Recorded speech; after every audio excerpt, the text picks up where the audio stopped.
여러분들은 어떠한 곳에서 무엇을 누리며 삶을 살고 싶어 하십니까? 우리의 바람은 더 좋은 환경에서 안전이 보장되고 부와 편안함을 누리면서 살고 싶어 하는 마음이 있습니다. 이를 싫어하는 사람은 아마도 한 사람도 없을 것입니다. 이를 너무나 잘 알고 있는 세상은 지금도 더 좋은 환경을 만들기 위해서 낙후된 곳을 개발하고 사회 시스템을 강화시켜서 안전한 곳으로 만들려고 합니다. 우리가 어디에서 사는 것 참으로 중요합니다. 그러나 그보다 더 중요한 것은 누구를 의지하고 사느냐가 더 중요합니다. 아무리 궁궐과 같은 곳에서 살아도 그곳이 절망과 거짓의 그늘로 덮여 있다면 행복할 수가 있겠습니까? 하지만 궁궐과 같은 곳이 아닐지라도 소망과 사랑이 깃들인 곳이라면 분명 행복을 만끽할 수가 있을 것입니다. 6월은 호국의 달입니다. 호국은 외부의 위협이나 침략으로부터 나라를 보호하고 지킨다 하는 뜻을 가지고 있습니다. 그러니까 6월은 몸을 던져가며 나라를 지킨 분들을 생각하고 그들과 같이 애국하는 일에 하나 되기를 다짐하는 달입니다. 여러분들은 참된 애국이 무엇이라고 생각하십니까? 어떻게 해야 나라를 사랑하는 것이라고 생각하십니까? 참된 애국은 하나님이 주신 이 땅에 하나님의 나라를 실현해 나가는 것입니다. 이 땅에 하나님의 나라가 구축되어 갈 때 이보다 더 복된 소망과 기쁨은 없습니다.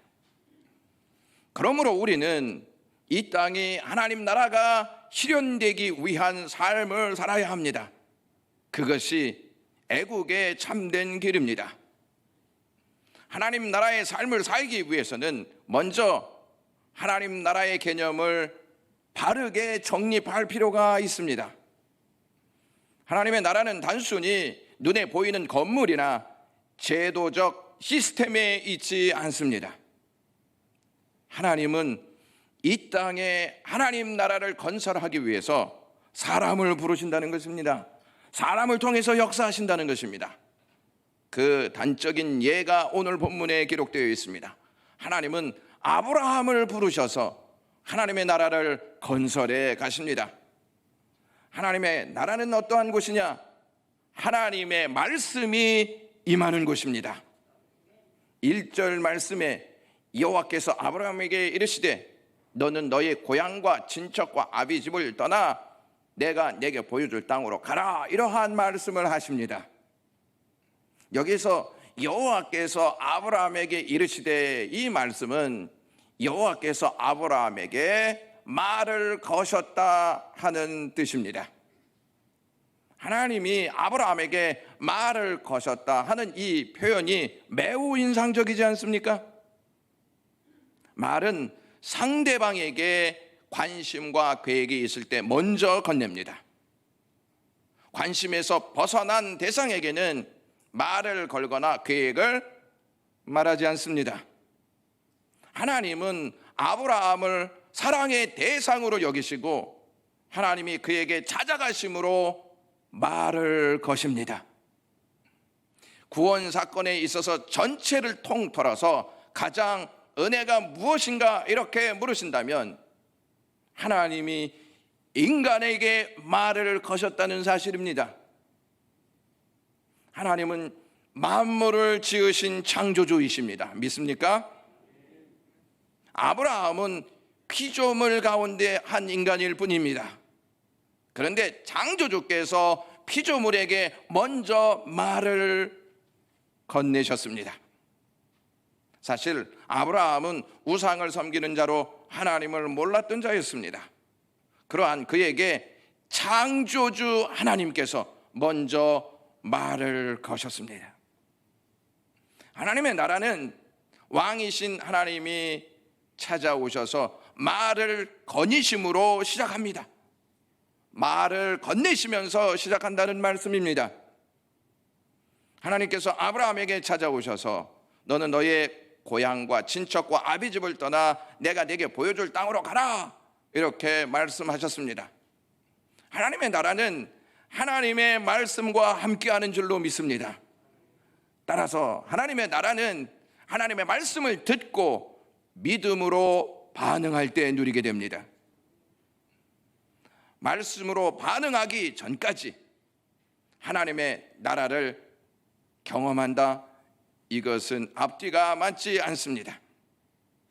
하나님의 말씀을 내가 듣고 그 말씀을 믿음으로 반응할 때, 그것이 삶 속에 이루어질 때 하나님의 나라가 확장되는 줄로 믿습니다. 그런데 여러분, 하나님의 말씀을 믿음으로 반응하는 것이 쉽습니까? 선뜻 반응하지 못할 때가 우리의 삶에서 너무 많이 있습니다. 왜냐하면 하나님께서 아브라함에게 고향과 친척과 아비집을 떠나라고 하셨기 때문입니다.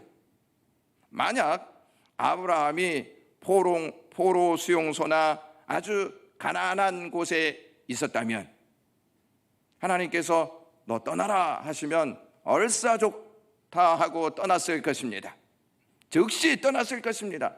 이곳에 더 이상 있을 필요가 없어, 너무나 나를 불편하게 하고 힘들게 해 하면서 즉시 떠났을 것입니다.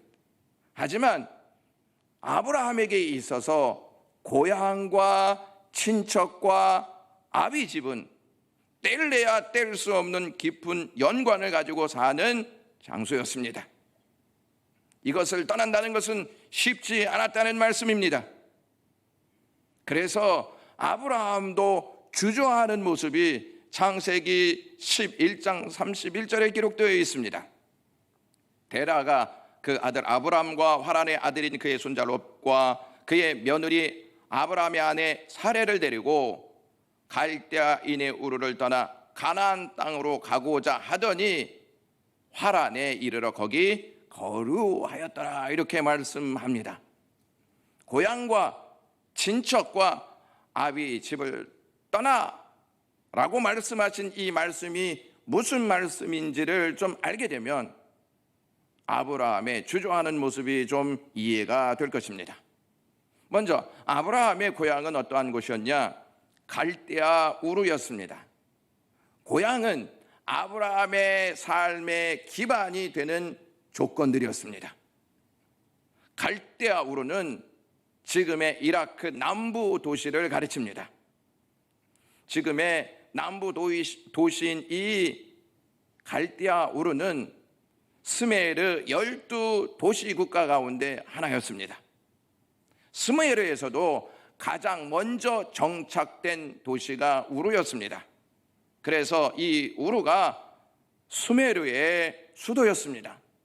수도였다는 말은 이 도시가 가장 부유한 곳이었다는 말씀입니다. 이런 말이 있습니다. 문명은 수메르에서부터라는 말이 있습니다. 이 말은 문자가 스메르에서부터 시작되었다는 뜻입니다.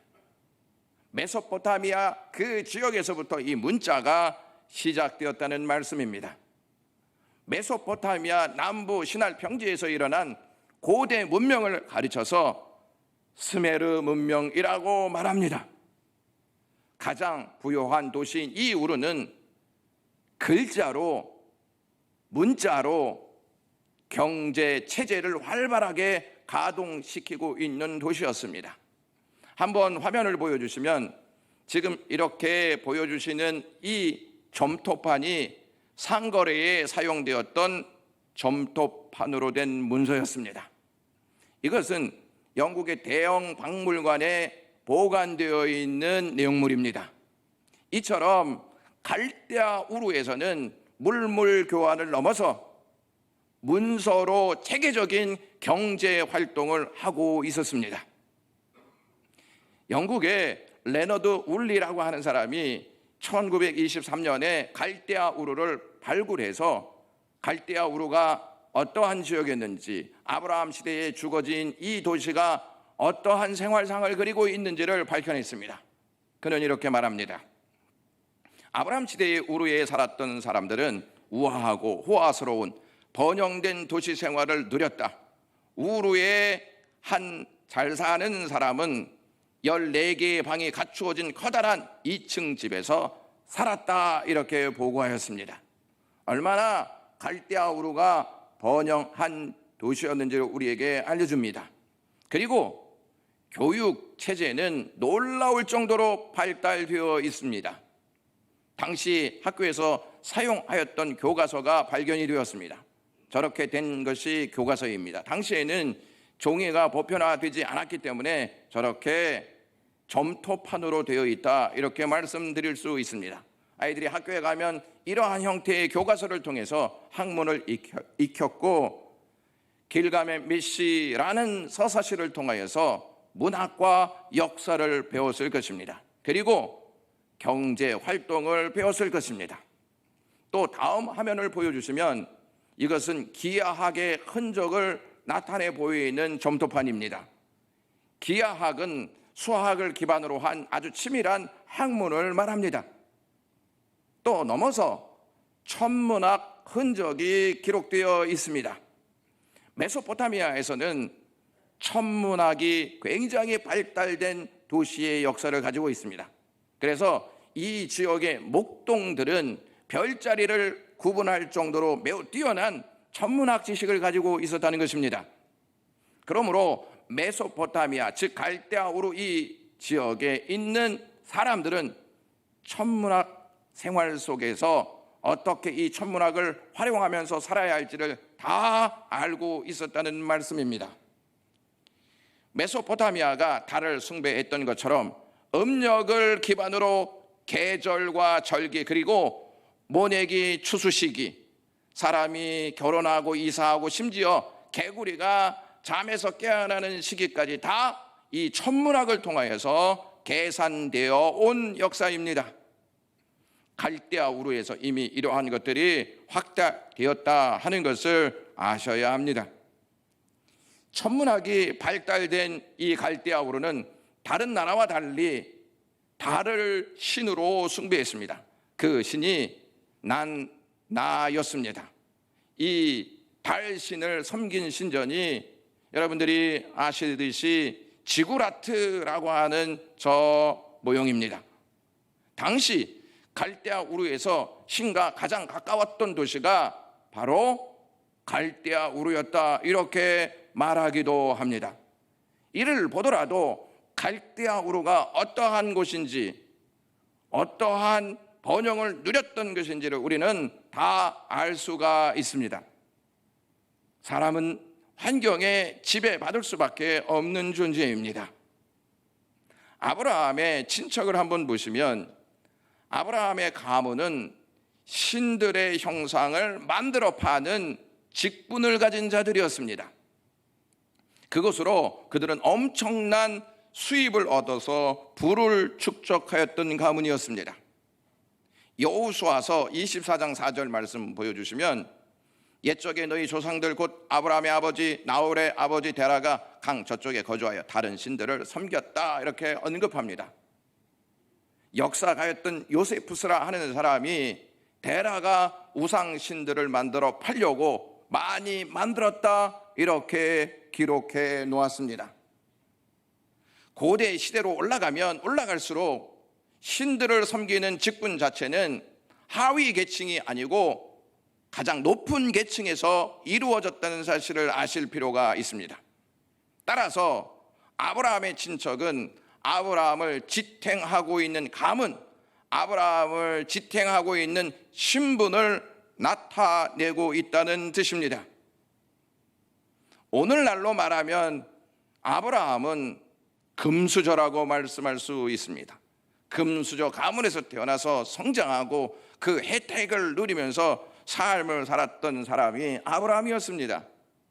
그러므로 친척은 아브라함에게 주어진 특권과 권세를 의미합니다. 그리고 아브라함의 아버지를 한번 살펴보겠습니다. 창세기 14장에 가서 보시면 아브라함이 거느린 군사가 318명으로 되어 있습니다. 이는 그가 얼마나 많은 부와 권세를 가진 자인지를 알려주는 내용입니다. 이러한 부와 권력은 상속을 기초로 한 데에서 나온 것이었습니다. 상속을 받아서 그만큼의 부를 통하여서 군사를 누리고 그 군사를 통하여서 자신의 권력이 어떠한 권력을 갖고 있는지 세상 사람들에게 보여줬다는 것입니다. 데라가 아브라함의 이름을 지어줬습니다. 그의 이름의 뜻은 어떠한 뜻이냐면 높은 지위를 가진 존경받는 아버지라는 뜻입니다. 그러니까 데라는 갈대아 우르에서 성공하고 뼈대에 있는 가문을 잇기를 간절히 바라고 있었다는 말씀입니다. 데라는 어떻게 해서든지 가지고 있는 부와 권력을 늘려서 자손들에게 물려주어 높은 사람으로 많은 사람들에게 비추어지고 존경받는 아들로 살아가기를 소원하였던 것입니다. 그래서 그렇게 아브람이라는 이름을 지어줬습니다. 아버지는 그의 재산과 신과 권력이 되는 근원을 뜻합니다. 따라서 아버지를 떠나라는 말씀은 그의 재산과 신과 권력이 되는 근원에서 떠나라는 말씀입니다.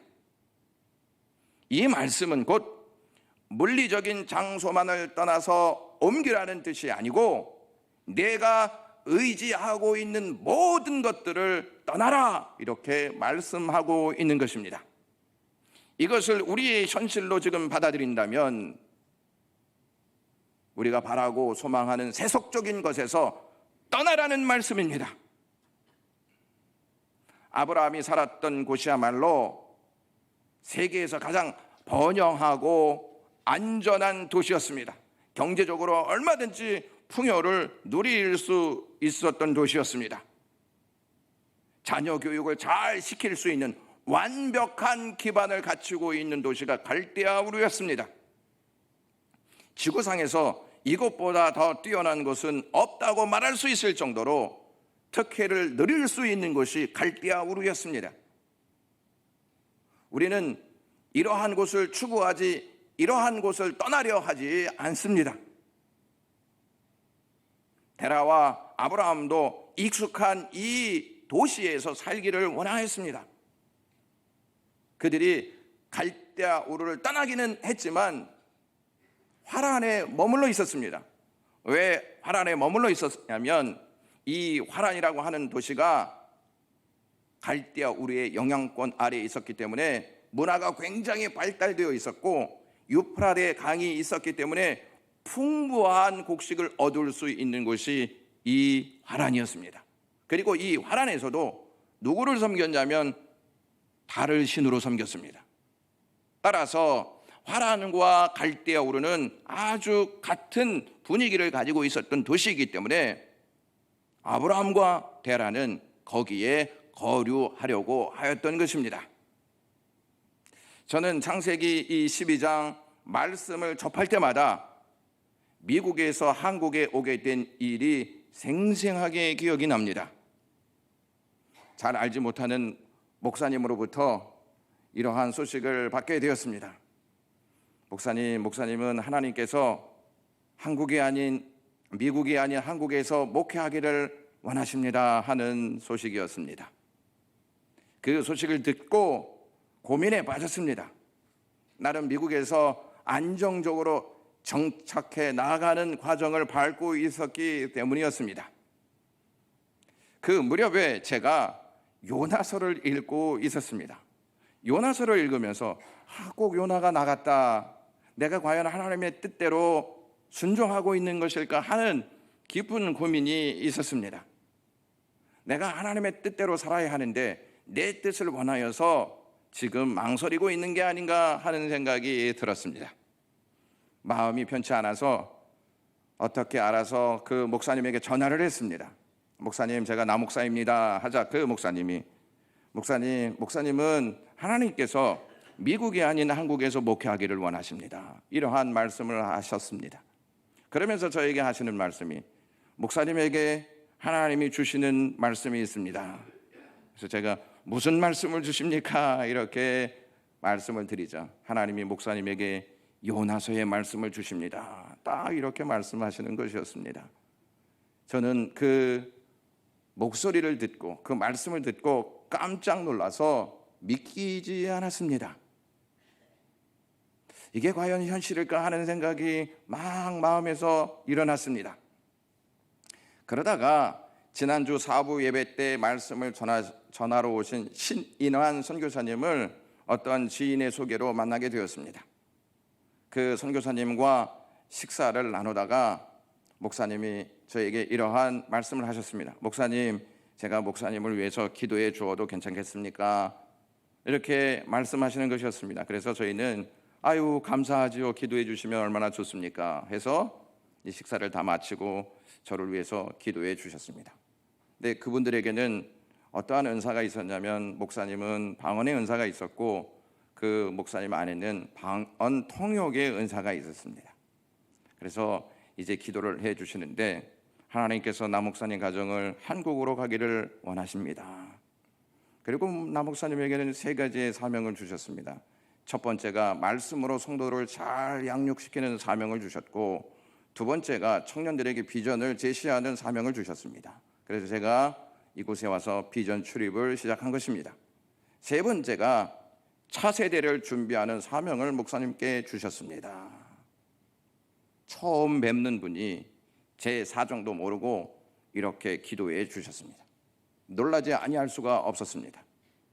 그런데 그분들의 이야기를 듣고 저는 아닐 거야, 이거는 우연일 거야, 하나님이 그렇게 현실적으로 말씀하실까 하는 생각이 막 제 가슴 속에서 막 일어났습니다. 하나님이 그러실 수도 있을까 하는 의문이 막 생기기 시작했습니다. 그런 의문 가운데 그 주간에 이 창세기의 말씀을 딱 읽는데 오늘 12장 1절에 있는 이 말씀이 다른 때와는 달리 아주 새롭게 다가왔습니다. 그것이 무엇이냐면 아브라함의 선택은 쉽지 않았겠다, 너무 어려운 결정을 했구나, 안정된 삶을 떠나는 것이 대단한 결단이었구나 하는 것을 알게 되었습니다.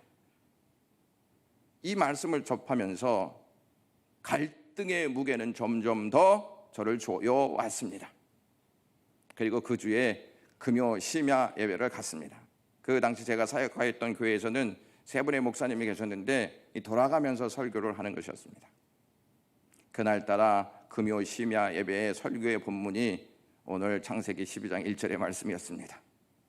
왜 하필이면 12장 1절의 말씀을 왜 하시냐 하는 생각이 막 들었습니다. 그 다음 주에도 아브라함에 대한 말씀을 하시는 것이었습니다. 그 말씀을 들으면서 다른 생각하지 못하게 하나님이 뭐라 하시는 걸까, 이러한 생각을 하게 되었습니다.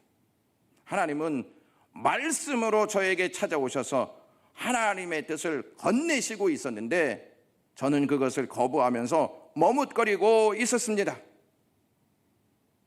아닐 수도 있다, 사람의 생각일 수도 있다, 자꾸 그것을 던져버렸습니다.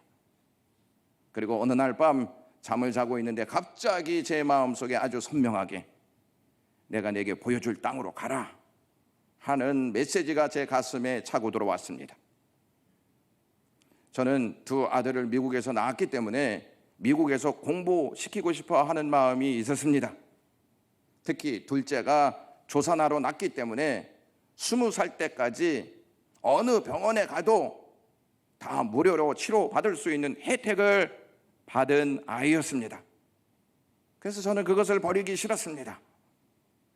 그러한 자녀 교육을 잘 시키고 싶어 하는 마음이 부모에게 누구나 있지 않겠습니까?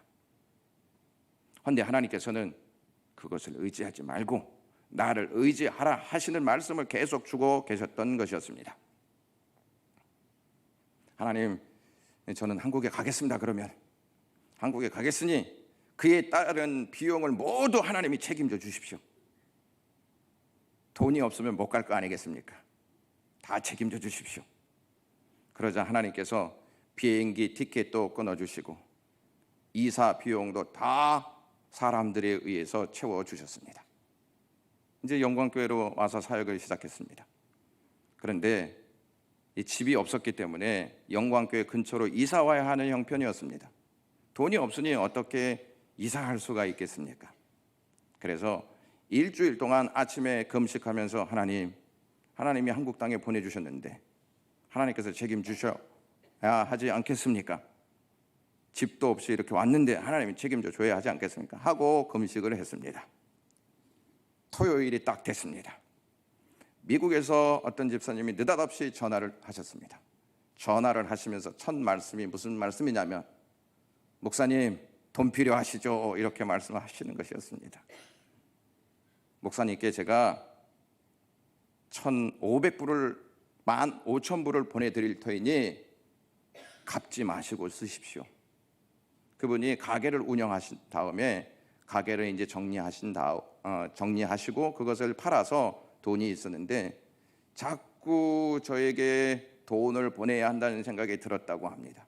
그래서 그 돈을 받고 제가 월세를 얻어서 이쪽으로 이사 와서 사역을 시작했습니다.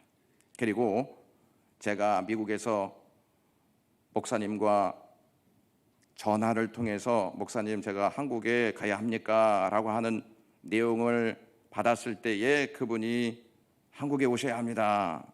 이렇게 말씀하신 분에게 찾아갔습니다. 찾아가서 이제 그분한테 저의 모든 것을 이렇게 말하고 이제 기도를 부탁했습니다. 그러자 그 목사님이 이러한 기도를 해 주었습니다. 하나님께서 목사님에게 3가지의 사명을 주셨습니다. 첫 번째는 말씀으로 성도를 양육하고, 두 번째는 젊은이들에게 비전을 제시하고, 세 번째 차세대를 준비시키는 사명을 주셨습니다. 제가 이거 말하지도 않았습니다. 그런데 그분이 그렇게 말씀하셨습니다. 그래서 제가 깨달은 바가 있습니다. 하나님의 말씀을 듣고 반응할 때 하나님이 역사하신다는 사실을 더더욱 경험하게 되었습니다. 아브라함이 거하였던 갈대아 우르와 하란이 살기 좋은 것은 분명합니다. 그런데 결코 행복을 줄 수가 없었습니다. 왜냐하면 데라의 아들 하란은 죽었습니다. 그리고 며느리인 사레는 자식을 잉태하지 못하는 상황에 놓여 있었습니다. 모든 재반 시설은 잘 갖추고 있었지만 생명은 힘을 잃고 말았습니다. 그들이 의지하고 숭배했던 달이 그들에게 찾아오지도 않았습니다. 말을 건네주지도 않았습니다. 생명의 역사가 이뤄가고 있는 현실 속에서 아무런 반응도 하지 않았습니다. 여러분, 데라라고 하는 이름의 뜻이 히브리어에서 달이라고 하는 뜻입니다. 달신을 섬겼기 때문에 그러한 이름을 갖고 있었던 것입니다. 데라의 며느리 밀가는 달신의 딸이자 여신인 밀가투의 같은 어원을 가지고 있습니다. 그리고 아브라함의 아내 사레는 달신인 신의 아내인 사레투와 같은 이름의 뜻을 가지고 있었던 여인이었습니다. 다 달을 숭배하고 있었지만 생명이 없었다는 말씀입니다. 생명 없는 신을 숭배하니 당연히 생명과 거리를 먼 삶의 역사가 일어나지 않겠냐는 것입니다. 그러한 그들에게 하나님께서 내가 내게 보여줄 땅으로 가라, 하나님께서 나타나셔서 말씀하셨습니다. 하나님이 아브라함에게 떠나라 하신 것은 빼앗기 위해서 떠나라 하신 것이 아니고 주시기 위해서 떠나라고 하셨던 것입니다. 가나안 땅을 주시기 위해서 하나님은 그렇게 말씀하셨던 것입니다. 히브리서 11장 16절에 그들이 이제는 더 나은 본향을 사모하니 곧 하늘에 있는 것이라. 이러므로 하나님이 그들의 하나님이라. 일컬음을 받으심을 부끄러워하지 아니하시고 그들을 위하여 한 성을 예비하셨느니라. 이렇게 말씀합니다. 하나님은 아브라함을 부끄러워하지 않았습니다. 아브라함이 달신을 섬기고 그의 아버지가 형상을 만들어서 파는 직책을 갖고 있었지만 그들의 하나님 되시는 것을 부끄러워하지 아니하셨다는 것입니다. 오히려 그 아브라함에게 하나님의 나라를 주시기 위해서 찾아가셨고 그 일을 기뻐하셨습니다. 하나님은 왜 좀 더 쉽고 안전한 길인 고향과 친척과 아비집을 떠나라고 하셨을까요? 여러분, 여기서 떠난다는 말이 창세기에 보시면 나오는 단어입니다. 남자가 아내와 연합할 때에도 부모를 떠나라 이렇게 하나님께서 말씀하셨습니다. 그동안 하나님께로부터 위임받아서 하나님의 대신에 모든 것을 해주었던 부모의 손을 놓고 지금부터는 하나님과 직접적인 관계를 가지고 살라는 뜻입니다. 이제는 의지했던 것 다 내려놓고 이제는 버리고 그것을 하나님 앞에 맡기면서 하나님과의 직접적인 관계를 가지면서 살라고 가나안 땅을 주신 것입니다. 우리가 의지하고 있는 믿음직한 그 구석을 떠날 때 하나님은 우리와 1대1의 관계를 시작하십니다. 하나님께서 그 땅을 버리고 떠나자 하나님께서 이렇게 말씀하시는 내용이 있습니다. 2절에 너는 복이 될지라 이렇게 말씀하십니다. 이 복이라는 말은 은혜, 축복, 번영, 선물이라는 뜻인데 늘 듣던 너는 복이 될지라 대신에 너는 선물이 될지라 이렇게 한번 바꾸어서 생각해 보십시오. 너는 세상에 선물이 될 것이다. 오늘 1절 말씀에 우리나라 말 성경에는 빠져 있는 것이 있습니다. 그것이 무엇이냐면 너를 위하여라고 하는 말입니다. 그래서 너를 위하여라고 하는 말을 넣어서 한번 읽어보겠습니다. 여호와께서 아브라함에게 이르시되 너는 너희 고향과 친척과 아버지의 집을 떠나 너를 위하여 내가 내게 줄 땅으로 가라 이렇게 말씀하셨습니다. 하나님은 실험실에서 실험용 도구로 쓰시기 위해서 지와 같이 아브라함을 그렇게 실험하시려고 나오라고 말씀하신 것이 아니었습니다. 아브라함을 위하여 거기를 떠나는 것이 너를 위한 것이다. 이것을 말씀하시려고 나오라고 하신 것입니다. 여러분, 하나님이 버리라고 하실 때 하나님이 빼앗아 가신다고 생각하시면 안 됩니다. 나를 위하여 하나님께서 주시고자 하시는 것이 있음을 깨닫는 저와 여러분들이 되시기를 간절히 소망합니다. 그곳에 나올 때 하나님이 예비하신 성, 즉 하나님의 나라를 아브라함에게 주셨다는 것입니다. 일반적인 종교는 인간이 신을 찾고 그 신을 위하여 숭배하는 일입니다.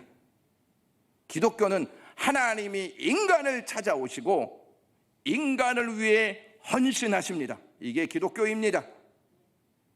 하나님은 아브라함을 통해서 우리에게 참된 선물이신 예수 그리스도를 주셨습니다. 가나안 땅으로 들어오라고 하시는 말씀은 가나안 땅에 예수 그리스도가 오시기 때문입니다. 진정한 선물이 가나안 땅에 하나님께서 계획해 놓으신 역사이기 때문에 하나님께서 아브라함을 가나안 땅으로 인도하신 것입니다. 예수님께서 이 땅에 왜 오셨다고 생각하십니까? 예수님을 위해서 오신 것이라고 생각하십니까? 예수님이 이 땅에 오신 것은 우리를 위하여 오신 것입니다. 예수님께서 성만찬 하시는 장면이 나옵니다. 누가복음 22장 19절과 20절 말씀에 이러한 말씀이 있습니다. 이것은 너희를 위하여 주는 내 몸이다. 이 잔은 너희를 위하여 붓는 것이다. 이렇게 말씀하십니다. 예수님은 우리를 위하여 몸을 주셨고 우리를 위하여 피를 주셨습니다.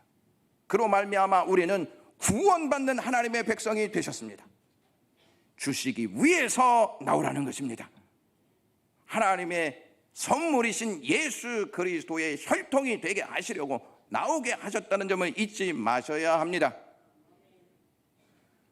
우리는 때로는 하나님 믿는다는 말을 하기가 부끄러울 때가 있습니다. 하지만 하나님은 우리를 구원하시는 일을 결코 부끄러워하지 않으셨습니다. 나를 생각하시되 한 번도 부끄러워하지 않으셨다는 사실을 아실 필요가 있습니다. 주님이 우리를 부끄러워하셨다면 육신을 입고 이 땅에 오셨습니까?